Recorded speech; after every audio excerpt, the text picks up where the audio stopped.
Wolf of wall street, scam 92 இந்த மாதிரி படம்லாம் பார்த்து இன்ஃப்ளூயன்ஸ் ஆகி ட்ரேடிங் தான் கரியர் அப்படின்றத சூஸ் பண்ணணும்னு நினைச்சீங்கன்னா நல்லா ஞாபகம் வச்சுக்கோங்க, நீங்க வந்து ஒரு ராங் டைரக்ஷன்ல இருக்கீங்க. ஏன் அப்படின்னா இந்த படத்திலேயே கூட ஹீரோஸ் எல்லாம் ட்ரேடிங்கை யூஸ் பண்ணி நிறைய பணம் சம்பாதிப்பாங்க. பட் ஃபைனலா வந்து அவங்களுக்கு வந்து பனிஷ்மெண்ட்டும் கிடைக்கும். ஏன்னா எந்த ஹீரோவுமே வந்து சரியான வகையில சம்பாதிச்சிருக்க மாட்டாங்க. அதே மாதிரி இந்த நிறைய சோசியல் மீடியா இன்ஃபுளுசர்ஸ் என்ன பண்ணுவாங்கன்னா, பெரிய பெரிய ஸ்கிரீன்ல வந்து இந்த சார்ட் பேட்டர்ன்ஸ் எல்லாம் ஓபன் பண்ணி வச்சுட்டு பேக்ரவுண்ட்ல மாசா ஒரு மியூசிக் போட்டு வீடியோஸ் போடுவாங்க.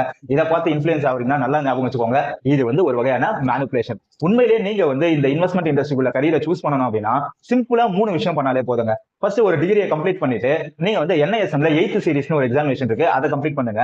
அந்த சர்டிபிகேஷனை யூஸ் பண்ணி உங்களால வந்து ஈக்விட்டி டீலரா வந்து உங்களால வந்து எந்த புரோக்கிங் கம்பெனில வேணாலும் ஜாபுக்கு போக முடியும். சோ ஒன்ஸ் நீங்க ஈக்விட்டி டீலரா உட்காந்துட்டீங்க அப்படின்னா அங்க இருந்து உங்களுக்கு எதுல இன்ட்ரெஸ்ட் இருக்கோ, இப்ப ரிசர்ச்ல இன்ட்ரெஸ்ட் இருந்துச்சுன்னா நீங்க அதுல வந்து உங்க கரியரை பில்ட் பண்ணலாம், இல்ல மியூச்சுவல் ஃபண்ட்ஸ்ல இன்ட்ரெஸ்ட் இருந்துச்சுன்னா நீங்க அதுல கரியரை பில்ட் பண்ணலாம். சோ அந்த மாதிரி உங்களுக்கு எதுல வந்து இன்ட்ரெஸ்ட் இருக்கோ அதுல வந்து கரியரை பில்ட் பண்ணீங்க அப்படின்னா ஃபியூச்சர் அப்படிங்கிறது ரொம்ப சூப்பரா இருக்கும். அதை விட்டுட்டு ட்ரேடிங் தான் என்னோட கரியர் அப்படின்னு சொல்லிட்டு ஃபுல் டைமா நான் ட்ரேடரா மாற போறேன் அப்படின்னு நீங்க டிசைட் பண்ணீங்க அப்படின்னா நல்லா ஞாபகம் வச்சுக்கோங்க, ஃபியூச்சர் எப்ப வேணாலும் நமக்கு அகைன்ஸ்டா மாறுறதுக்கு நிறைய சான்சஸ் இருக்கு.